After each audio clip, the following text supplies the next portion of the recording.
indígenas, como resposta aos fundamentalismos, resposta ao aumento da violência contra as mulheres nos países em conflito ou pós-conflito armado, sociais ou políticos, ações para estabelecer um precedente legal ou judicial em favor do direito das mulheres, promover a participação e a influência das mulheres na proteção e na defesa do território, recursos naturais e ambiente. Por exemplo, sabemos, né, que não só a América Latina, o mundo, mas a América Latina, estamos num processo de retrocesso com o avanço da direita, portanto, os fundos têm ajudado os grupos de mulheres a poder fazer a análise política, fazer as análises de contextos e de riscos e poder prover recursos para que as mulheres possam se antecipar ou possam enfrentar a crise que nós estamos vivendo, no Brasil, particularmente, com a perda efetiva de direitos e com uma determinação da impossibilidade da discussão das questões de gênero, das questões reprodutivas. Então, esses momentos são momentos de oportunidade para também garantir um esforço para que as mulheres não percam conquistas historicamente trabalhadas. O Fundo de Ação Urgente, de 2009 a 2017, recebeu 820 pedidos, dos quais atendeu 401 pedidos, num número de 19 países foram atendidos. E, como a gente pode ver, nessas solicitações, 36% são apoios de proteção e segurança, portanto, mulheres em risco que precisavam ser retiradas do local, e 64% os apoios de oportunidade na perspectiva de garantir não retrocesso ou garantia de direitos já conquistados.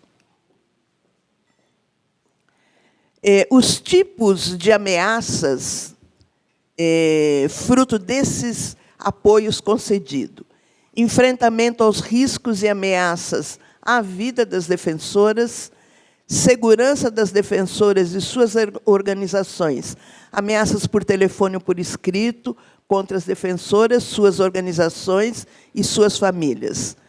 Agressão sexual, tentativas de assassinato, sequestro e violações dirigidas a dificultar o trabalho das defensoras e suas organizações. Roubos de informações, escutas ilegais, marcação ou campanhas de estigmatização das autoridades locais, vigilância, perseguição e abertura de processos judiciais.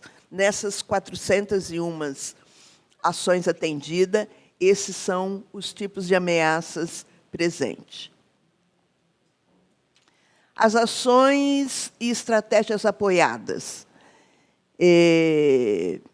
Atendimento a situações de emergência, desenvolvimento de protocolos de seguranças individuais e coletivo, implementação de mecanismos de segurança em casas ou nas organizações, ações para proteção e seguridade digital, processos de formação em segurança e autoproteção, compra de equipamentos para comunicação segura, estudos da análise de risco, ações jurídicas para denúncia e defesa penal, ações de incidência e ações de comunicação. Os apoios entregues entre 2009 e 2017, 5 países foram os maiores beneficiados. Colômbia, né, em função do narcotráfico e em função de todos os processos de guerrilha lá existente, México, Honduras, El Salvador, Guatemala e Equador foram os países que mais recorreram ao Fundo de Ação Urgente. Aqui, nos destaque para as ameaças crescentes nessa região contra as defensoras que trabalham para a defesa do território e do bem comum, especialmente indígena, lavradoras e população afrodescendente.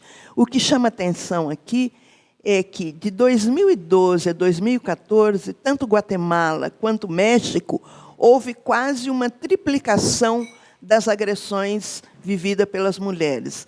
Em 2012, haviam agressões no número de 126. Em 2014, esse número passou para 313. E no México, de 118, passou para 308, né? O que significa um total de 1.688 agressões entre 2012 e 2014 às defensoras de direitos humanos. As principais ameaças enfrentadas: falta de reconhecimento do Estado e da sociedade civil na liderança das mulheres e seu trabalho como defensora dos direitos humanos, a persistência de atitudes discriminatórias e estereótipos de gênero que dificultam o processo de empoderamento das mulheres, subrepresentação das mulheres em posições de tomada de decisão e diálogo e dificuldade de acesso a materiais, recursos logísticos e financeiros. Medidas de proteção inadequadas e violações inoportunas, procedimentos e rotas de proteção sem enfoque de gênero e de direito das mulheres, fraca articulação e coordenação entre as autoridades e instituições locais e nacionais responsáveis. Ambientes favoráveis à repetição de medidas de proteção inadequada e às violações. Responsáveis por violações cometidas contra as mulheres e líderes dos direitos humanos continuam impunes. Quer dizer, os agressores continuam impunes, ou o Estado, enfim. E a invisibilidade da luta das mulheres e das violações dos direitos humanos sofridas. Também não há uma visibilidade da luta das mulheres e nem da violência que elas vivem. A gente vive hoje um contexto de feminicídio intenso. Todos os dias há uma mulher assassinada e não há, efetivamente, uma articulação do Estado que possa oferecer proteção ou prevenção para essas situações. Interação e retroalimentação de tipos diferentes de ameaça. Violência direta. Esses eventos são os mais críticos, com evidência de aumento significativo no número de assassinatos e ataques físicos, espancamentos, violência sexual. Intimidação. Ações de assédio com propósito de incutir medo, incutir e paralisação da ação são implementados. Esses ataques minam o bem-estar emocional, psicológico e espiritual das mulheres. Criminalização e uso indevido do sistema de justiça. Criminaliza as mulheres líderes através de figuras criminosas associadas ao protesto social, com o terrorismo, uma situação que tem impacto sobre a família, a organização e a comunidade. Censura, difamação, campanhas de estigmatização, acusações e desqualificação ligadas às lutas sociais têm o efeito de impedir o trabalho das mulheres e fechamento de espaços de participação, colocando-as em maior risco. Desde 2016 e esse ano também, a gente tem sofrido um processo intenso de criminalização das lutas sociais, o que faz com que as mulheres também... 5 minutos, estou no fim. O que faz que as mulheres sejam alvo desses ataques. Organizações e defensoras mais vulneráveis. Mulheres de comunidade de base são mais atacadas e menos preparadas para ativar mecanismos de proteção individual e coletiva. Entre as defensoras mais agredidas, mulheres indígenas que defendem os territórios e as lideranças comunitárias que defendem outras mulheres da violência perpetrada por vários autores. Aumento nos últimos anos número de ameaças contra as lideranças comunitárias e camponesas que lutam pela delimitação e restituição da terra. Os atores. Em muitos países, há uma articulação entre os diferentes grupos apresentados abaixo, em estreita coordenação com o Estado, na competição e controle do território e áreas geográficas ligado aos megas eventos. Atores estatais e não estatais, inclui atores legais e ilegais, redes do crime organizado, que estão entrando no setor da mineração e em coordenação com o Estado para controlar áreas geográficas e atacar defensoras e suas organizações. Entidades econômicas legais, empresas nacionais e transnacionais competindo por território, e empresas com poder político, econômico e midiático. A título de conclusão, a implementação de ações é necessário a implementação de ações que visem fortalecimento da liderança das mulheres, suas organizações e sua articulação com o movimento social, ampliação dos espaços de poder em todas as áreas da sociedade, reconhecimento e apoio público do trabalho desenvolvido pelas lideranças e defensoras dos direitos humanos, a gestão institucional do risco com enfoque de gênero e dos direitos das mulheres, integrando uma perspectiva étnica, racial e interseccional, a superação da impunidade dos crimes cometidos contra os direitos humanos das mulheres e a proteção da memória das lutas de mulheres líderes e defensoras dos direitos humanos. Obrigada.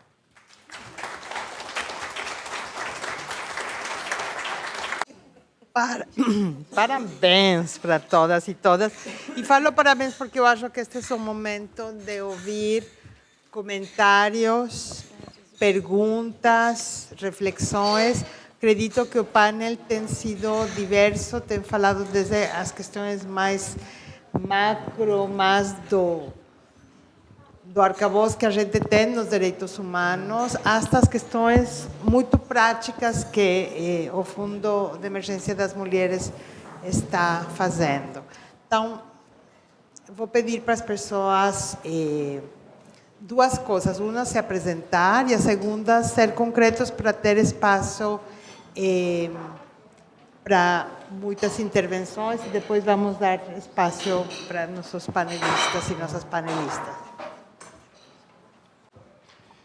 Bem, bom dia a todas e todos. Deixa eu ficar em pé, porque senão... Meu nome é João Akira Omoto, eu sou membro suplente aqui da 6ª Câmara e PFTC adjunto. Bem, a questão dos sistemas de alerta temprano é uma questão que, no final do ano passado, eu estive participando de um evento patrocinado pelo Movimento de Atingidos por Barragens, e um dos temas foi a questão de mediação de conflitos. E vários dos atores ali presentes, inclusive professores de universidades, antropólogos, sociólogos, que trabalham com a questão de conflitos socioambientais propriamente dito, expressaram uma enorme preocupação com os sistemas de mediação de conflitos que alguns ministérios públicos brasileiros têm promovido o treinamento dos seus membros, Eu acho que a preocupação maior talvez seja por conta de que o Ministério Público é uma instituição que está dentro do sistema de justiça, formada por profissionais da área do direito, operadores do direito, que têm formação para a resolução de conflitos. Nós não entramos nos conflitos, senão com a visão, de uma certa forma, de buscar uma solução para eles. E a preocupação dos profissionais da área das ciências sociais, da antropologia e da sociologia, era no sentido de que, em alguns casos, eles estavam vendo que a intervenção ela provocava a desmobilização dos grupos, com uma forte interferência no momento em que a sociedade civil brasileira está se reorganizando para fazer frente a tantos retrocessos. Então, eu gostaria de saber, da experiência que vocês têm já com sistemas desenvolvidos, como é que isso se dá.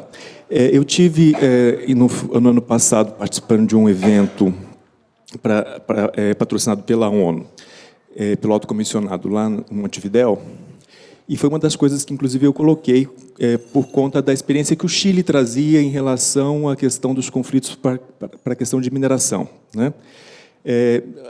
Acabou que não foi possível a gente avançar muito, porque eram muitos temas, mas me parece que há um risco enorme, de fato, né, nesse sentido.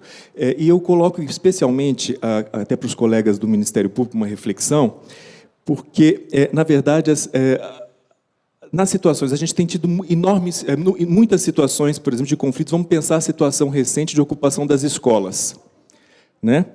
E da importância que isso teve num dado momento e que, enfim, acabou que, da mesma maneira que iniciou, teve um processo e se desfez aquele movimento. Mas nós fizemos inúmeras intervenções, enquanto membros do Ministério Público, que foram as mais variadas, né?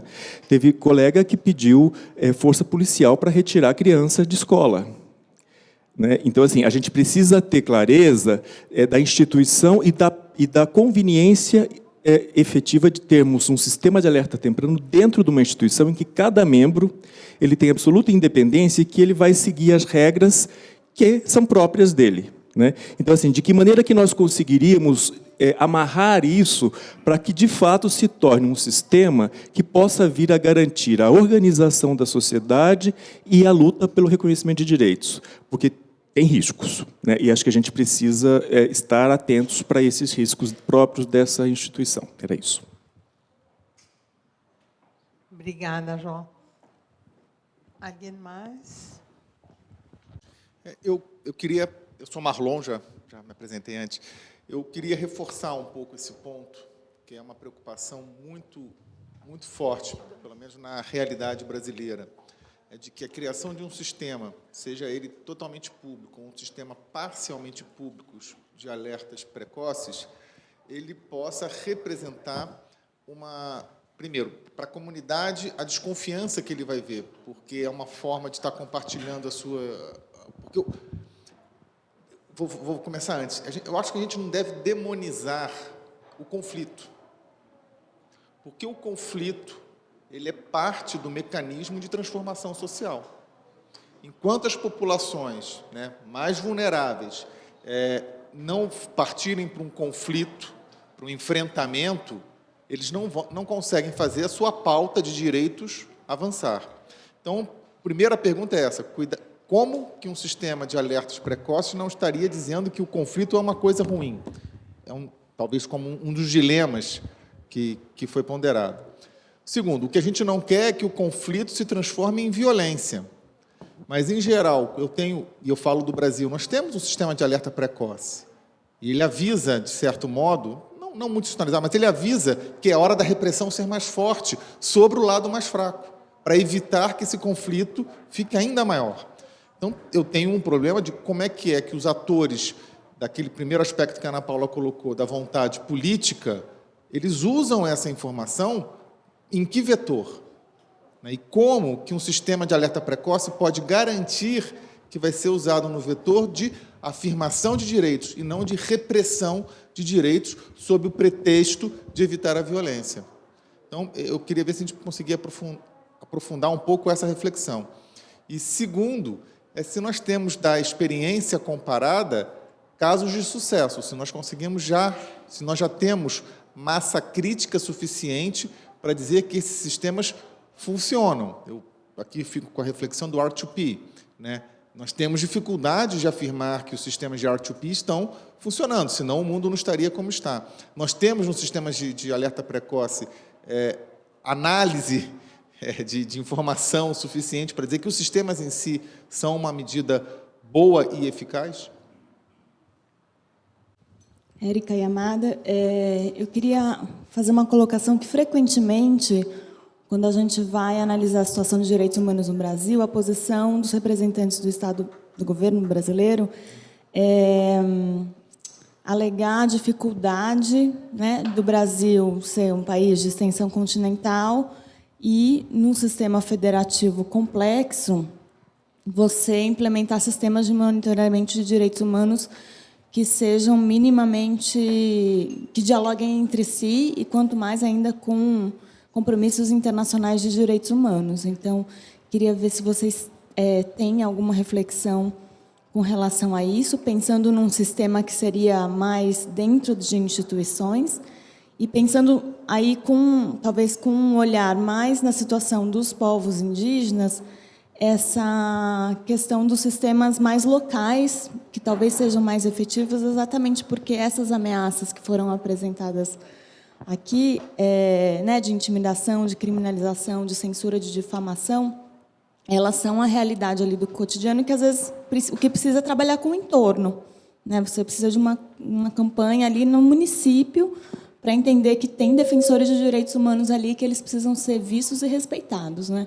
Então, é um contraponto, assim, né, de pensar uma coisa gigante no Brasil, dificuldades, né, de tamanho continental, versus a experiência local. E aí, na linha também dessa preocupação com o conflito ser ou não um problema, e a gente também entende que o conflito não é necessariamente um problema, como que vocês relatam os processos de construção e desses sistemas onde existe, né? Porque talvez seja isso, e talvez sejam processos de décadas, né? Porque no Brasil, por exemplo, a gente mal tem informação desagregada sobre a situação de povos indígenas, quanto menos de mulheres indígenas, de jovens indígenas, né? Então, só a etapa de reunir informações, construir indicadores, não consigo imaginar que seja de alguns meses. Bom dia, muitíssimo obrigado a Gastão, a Maria Lúcia, a Ana Paula e a Nadine. A minha preocupação é no seguinte sentido.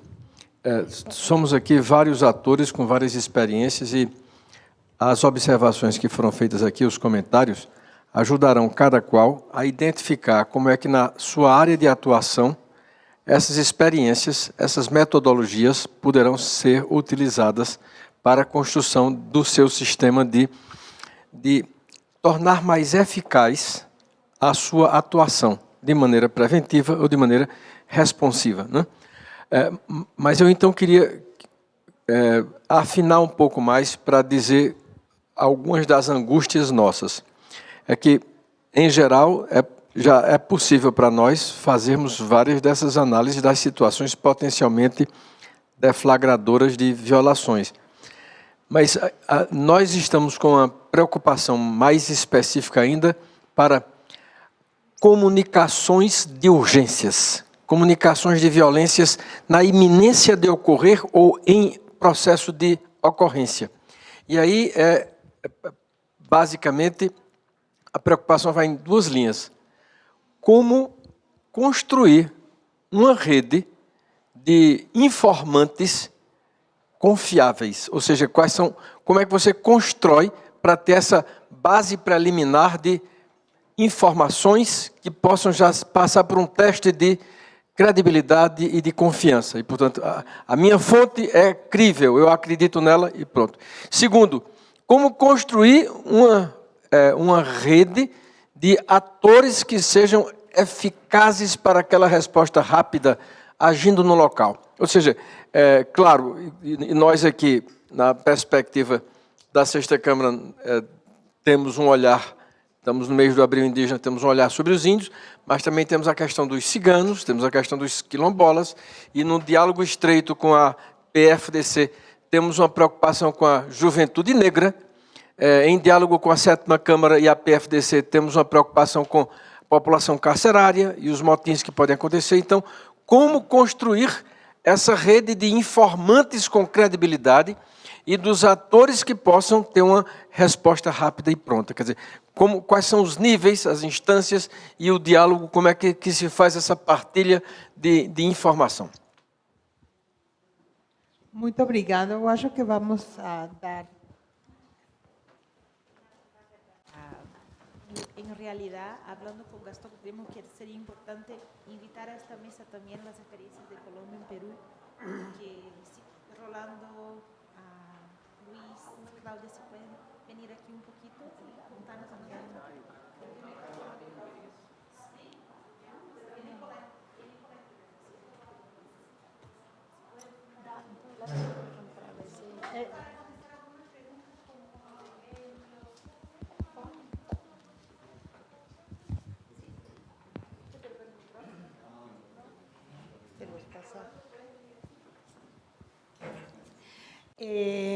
Você... Sim. Com os reforços, vocês gostariam de começar a fazer algumas reflexões sobre o que tem sido perguntado, etc. Gastão? Ok. Obrigado. Na verdade, reflexões super interessantes e deveríamos começar dizendo que não temos respostas. Ninguém tem a resposta precisa. Agora, essa questão tão sensível de como que uma intervenção não acaba desmobilizando. A nossa visão é uma visão particular, porque nós trabalhamos na Organização das Nações Unidas. Temos feito estudos sobre a conflitividade, e a conflitividade na América do Sul tem 3 características principais. Tem uma multiplicação de atores, os atores tradicionais políticos da década de 80, hoje temos uma quantidade de atores, tem uma multiplicação de demandas e temos polarização. Temos polarização na maioria das nossas sociedades, nos nossos países. E o que acontece quando tem um contexto absolutamente polarizado? Quem que vai conseguir ser o neutro? Quem que vai conseguir sentar as partes? Tá difícil. Estamos vendo cada vez mais que no espanhol, as defensorias, procuradorias, tá jogando seu papel, as igrejas, as Nações Unidas. Então, essa introdução para falar que no nosso protocolo, digamos assim, é muito complexo promover espaços de diálogo, de negociação, de conciliação, no meio de medidas de força extremas. Provavelmente vocês leram que o vice-ministro do interior da Bolívia foi assassinado há 3 meses. Ele estava negociando com mineiros artesanais que tinham cortado uma rodovia. Então, no nosso protocolo, o que tentamos, às vezes, é que algumas medidas de força extremas sejam deixadas de lado temporariamente, enquanto o processo de diálogo e negociação avança. Estou falando do nosso protocolo. A pergunta-chave aqui é quem que está jogando esse papel de terceria, o neutro. O Ministério Público está jogando esse papel, a Procuradoria, uma universidade, uma igreja, às vezes uma prefeitura, as Nações Unidas, a Unasul. Insisto, não temos resposta, mas difícil promover espaços de diálogo e de construção de consenso no meio de algumas medidas extremas e perigoso.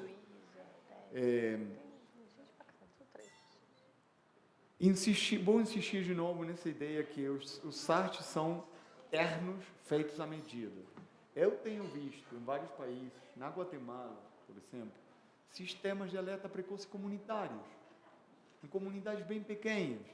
Não tem software, tem 40, 50 líderes que ficam bem de olho em alguns indicadores, um pacote de 60 indicadores, alguns indicadores, tem um protocolo de transmissão de informação e tem algum nível de involucramento das forças de segurança, da prefeitura, do Ministério Público, das defensorias. Tenho visto isso muitas vezes.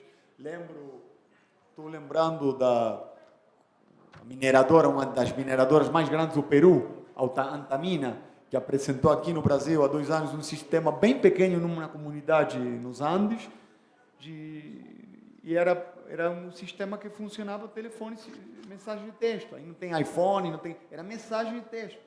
No momento que uma pessoa percebia um indicador, o escurecimento da água do rio, ela mandava uma mensagem de texto para o prefeito, para o escritório de assuntos sociais da companhia.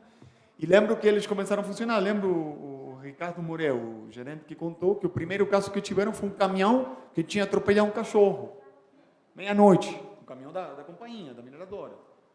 Depois teve um grupo de mulheres que tinham observado, estavam lavando a roupa, eles observaram que a cor do rio tinha mudado e fizeram a segunda. Quer dizer, não deveria soar muito complexo, muito... Podemos, é possível desenvolver sistemas comunitários, temos que treinar as pessoas, temos que acordar os indicadores, temos que acordar o processo o fluxo da informação. E já vou acabar, mas... Em relação à reflexão do Luciano, o conteúdo da alerta e a definição dos usuários. Tem duas opções. Podemos ter uma lista, um listado fixo de receptores, e podemos ter um listado fixo mais um listado ad hoc. Pela questão do not harm. O Ministério Público não vai emitir um alerta e vai mandar nas rádios, nos meios, na imprensa, porque pode acabar causando um efeito contrário. Preocupação, agonia. Então, essa construção das parcerias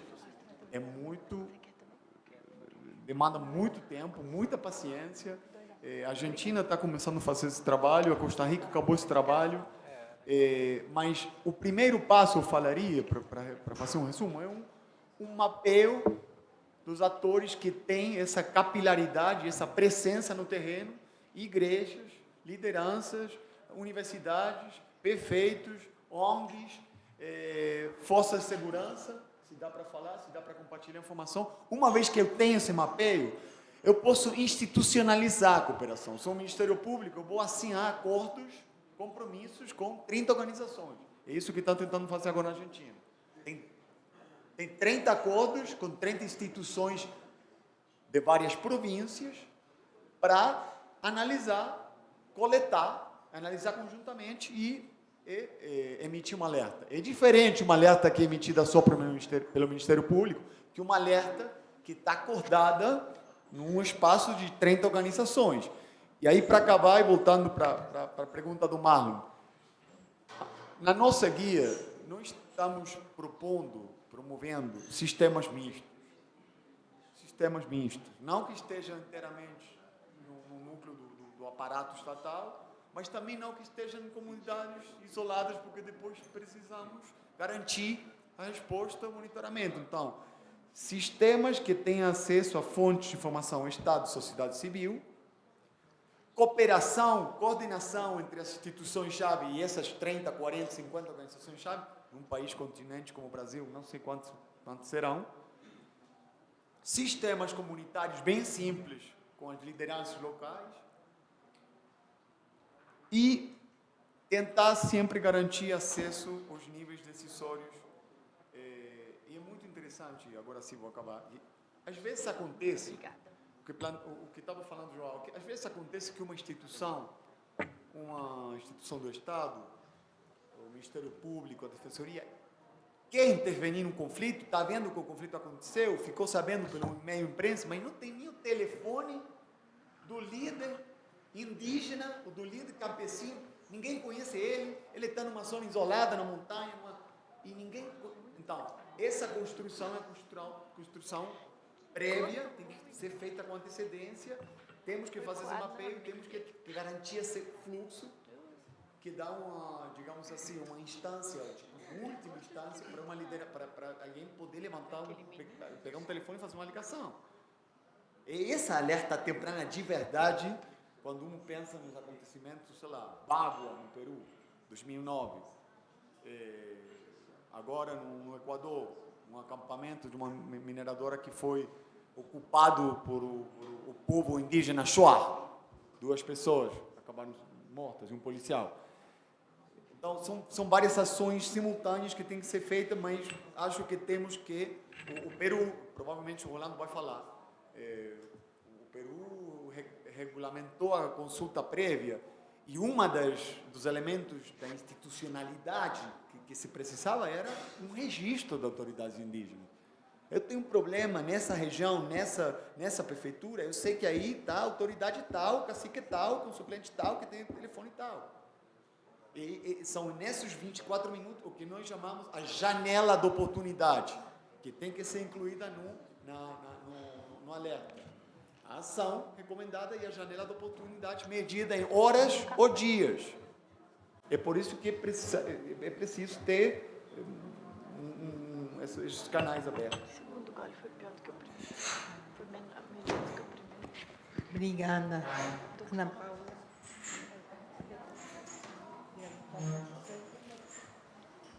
Bem, muito obrigada por todas as perguntas, principalmente a do João e a do Marlon me fizeram pensar. Infelizmente, a resposta, como eu também já havia mencionado, assim, não existe um sistema único e o nosso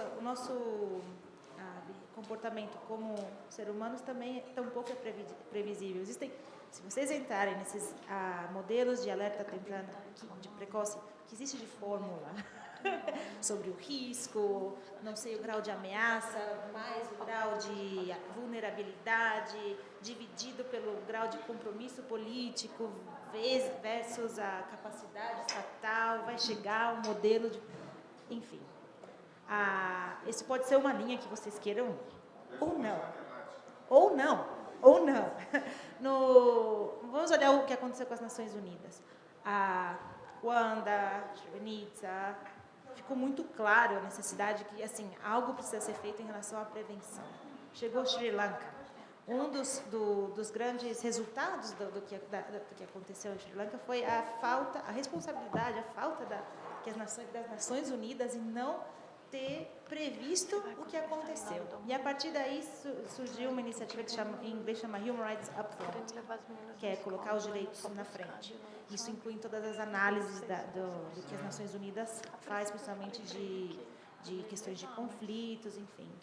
A informação é pública, eu posso passar aos que estão interessados. Eu acho que a questão de será que um alerta precoce pode gerar uma desconfiança com as comunidades, eu acho que a resposta é provavelmente não, se ele é construído com as comunidades. Por exemplo, tem um modelo de alerta precoce no México, no estado de Chihuahua. É recente, funciona, mas tem uma premissa interessante. Todas as medidas, e é relacionado à proteção de defensores de direitos humanos. Todas as medidas são discutidas com a pessoa que seria otorgada a medida, não? Então, na mesa, onde está composta por uma diversidade de atores, incluindo, se convida a pessoa, as Nações Unidas são observadores e se discute as medidas. Ou seja, não necessariamente que todos os conflitos que entrem no sistema resultarão numa medida, não? Ou numa proposta de uma recomendação, ou ativar uma resposta dos atores relevantes. Eu acho que o componente, ainda mais se tratando de comunidades indígenas, de comunidades tradicionais, a questão da participação desses povos em todas as fases. Eu acho que eles podem estar incluídos em todas as fases. Seja uma maneira de, pelo menos, mitigar algumas dessas preocupações que, por exemplo, o Mar colocou nessa reunião que você estava, João. Eu acho que o Ministério Público, como eu já tinha mencionado, pelo que eu vejo, já atua em prevenção. Não é o Ministério Público que quando há retomada de terras, vai assim num TAC, não é TAC, término de assistência, não, de ajustamento de conduta, por exemplo. Mas de que maneira faz isso? Como você tinha mencionado, João, não é... Para quem assiste de fora, ainda mais eu, estou fora do Brasil, as notícias... na questão da ocupação das escolas, as medidas não são uniformes, para se dizer. Talvez esse seja uma maneira de potencializar uma institucionalização e um entendimento, por exemplo, através de uma formação de um protocolo de reação em relação a determinadas situações, por exemplo. Nós estamos fazendo agora um mapeamento de sistemas de alerta precoce que são originados desde a sociedade civil. O que a Maria Lúcia, por exemplo, descreveu é um dos modelos existentes. Mas existem vários modelos, incluindo de comunidades indígenas, e incluindo também de organizações que apoiam comunidades indígenas. não é no Mato Grosso do Sul que eles foram dados celulares para tirarem fotos, detectarem quando a gente recebe fotos de